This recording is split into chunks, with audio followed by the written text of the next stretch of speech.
Happiest palm Sunday. तो मेरा आपसे पहला तो ये सवाल है कि पाम संडे क्या है, क्योंकि बाइबल बताता है कि पाम संडे एक पवित्र हफ्ते की शुरुआत है। हालेलुया। क्योंकि इस आने वाले हफ्ते में हम गुड फ्राइडे और रेजरेक्शन को देखते हैं। इसका मतलब कि हम प्रभु यीशु मसीह के बलिदान और उसके तीसरे दिन पे जी उठने का हम वो हफ्ता देखते हैं।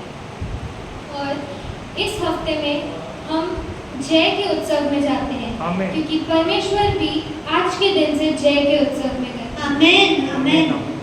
हम मरकुस की पुस्तक में 11 अध्याय खोलेंगे, उसका 1 से लेकर 10 तक पढ़ेंगे।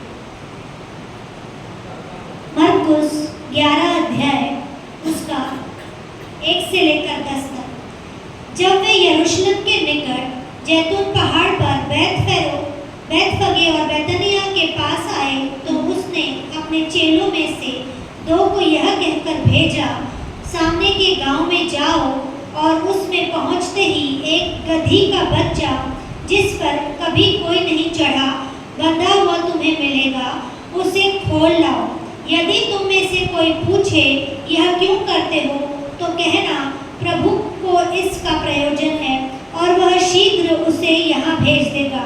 उन्होंने जाकर उस बच्चे को बाहर के द्वार के पास चौक में बंधा हुआ पाया और खोलने लगे। उसमें से जो वहाँ खड़े थे कोई कहने लगे, यह क्या करते हो? गधी के बच्चे को क्यों खोलते हो? जैसा यीशु ने कहा था वैसा ही उन्होंने उससे कह दिया। तब लोगों ने उन्हें जाने दिया। उन्होंने बच्चे को यीशु के पास लाकर उस पर अपने कपड़े डाले और वह उस पर बैठ गया। तब बहुतों ने अपने कपड़े मार्ग में बिछाए और औरों ने खेतों में से डालियां काट कर फैला दी, जो उसके आगे आगे जाते और पीछे पीछे चलते आते थे। पुकार कर कहते जाते थे, होशाना, धन्य है वह जो प्रभु के नाम से आता है। हमारे पिता दाऊद का राज्य जो आ रहा है, धन्य है। आकाश में होशाना। वह यरूशलेम में पहुंचकर मंदिर में आया और चारों ओर सब वस्तुओं को देखकर 12 के साथ बैतनिय्याह गया, क्योंकि सांझ हो गई थी। आमीन। ये हमें यरूशलेम में विजय का प्रवेश दिखाता है। आमीन। क्योंकि इसमें जब परमेश्वर ने उसके चेलों को बोला था कि तुम जाओ, तो परमेश्वर को पता था कि वहाँ के लोग क्या ऑब्जेक्शंस उठाएंगे, उनको क्या बोलेंगे, क्योंकि ऐसे तो कोई भी वो गधी के बच्चे को खोलने नहीं देता। तो परमेश्वर ने उसके लिए पहले ही बोला कि तुम बोलना कि परमेश्वर को इसकी ज़रूरत है। हालेलुया। तो उन्होंने उसके कारण उसको खोलने दिया। क्योंकि हमारा परमेश्वर पराक्रमी है, इसलिए उसे सब पता रहता है। आमीन। हम मरकुस 11 उसका 9 और 10 वापस पढ़ेंगे। जो उसके आगे आगे जाते और उसके पीछे पीछे चले आते थे, पुकार कर कहते जाते थे, होशाना, धन्य है वह जो प्रभु के नाम से आता है। हमारे पिता दाऊद का राज्य जो आ रहा है, धन्य है। आकाश में होशाना। जब आप मत्ती की पुस्तक में देखेंगे तो उसमें परमेश्वर की वंशावली यानी कि जेनरेशन टू जेनरेशन दी हुई है, जिसमें हम यह देखते हैं कि परमेश्वर दाऊद के जेनरेशन में से आए। आमीन। तो मेरा आपसे एक और सवाल है कि प्रभु यीशु मसीह ने गधी की बच्ची को ही क्यों चुना? वो तो घोड़े पर भी आ सकते थे, वो हाथी पे आ सकते थे, वो ऊंट पर भी आ सकते थे। उन्होंने गधी की बच्ची को ही क्यों चुना? किसी को पता है तो बताओ। हम ज़करिया 9:9 खोलेंगे।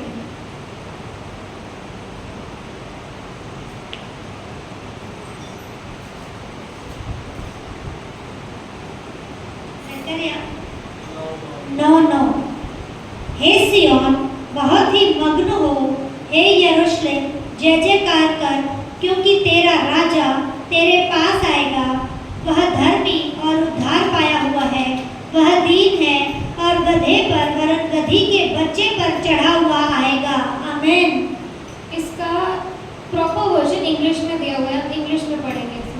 Zakaria 9:9 prophesies the arrival of a king, not of violence, but of peace and righteousness, who will come to Jerusalem on a donkey, the foal of a donkey.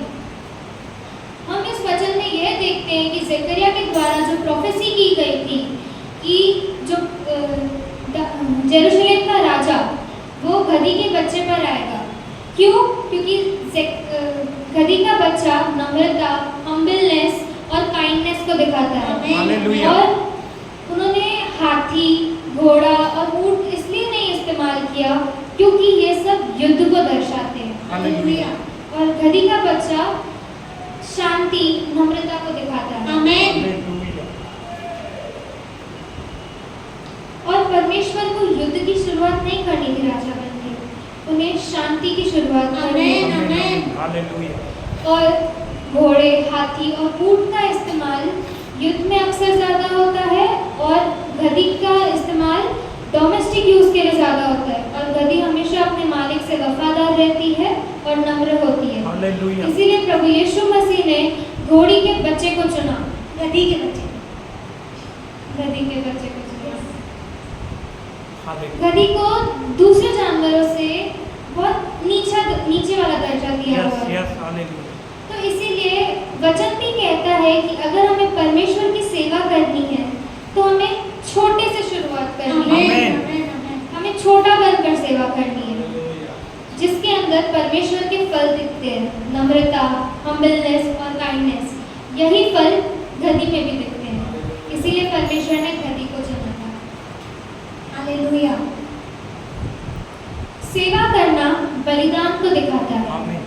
बलिदान सेवा की सबसे बड़ी सीढ़ी है और सबसे पहली भी।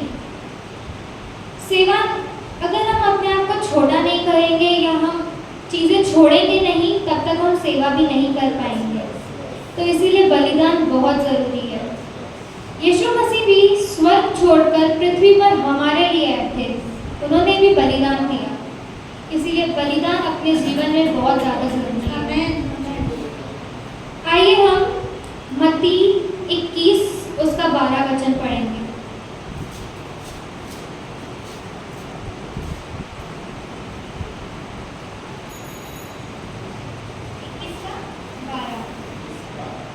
मत्ती 21 अध्याय उसका 12 वचन। यीशु ने परमेश्वर के मंदिर में जाकर उन सबको जो मंदिर में लेन देन कर रहे थे निकाल दिया और सराफों के पीढ़े और कबूतर बेचने वालों की चौकियां उलट दी। प्रभु यीशु मसीह हमें इस वचन के द्वारा 3 चीज़ों को बताता है।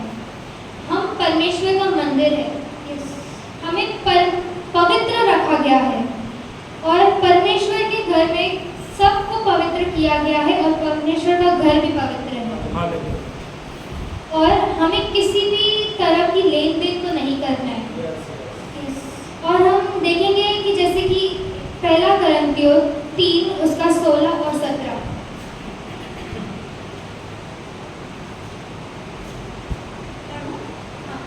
क्या तुम नहीं जानते कि तुम परमेश्वर का मंदिर हो और परमेश्वर का आत्मा तुम में वास करता है? यदि कोई परमेश्वर के मंदिर को नष्ट करेगा तो परमेश्वर उसे नष्ट करेगा, क्योंकि परमेश्वर का मंदिर पवित्र है और वह तुम हो। आमीन।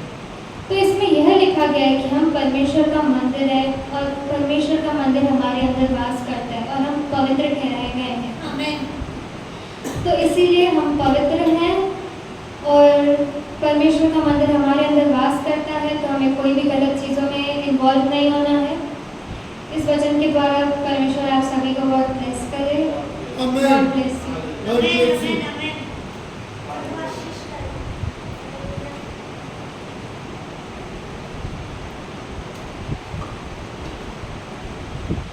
परमेश्वर का धन्यवाद करती हूँ।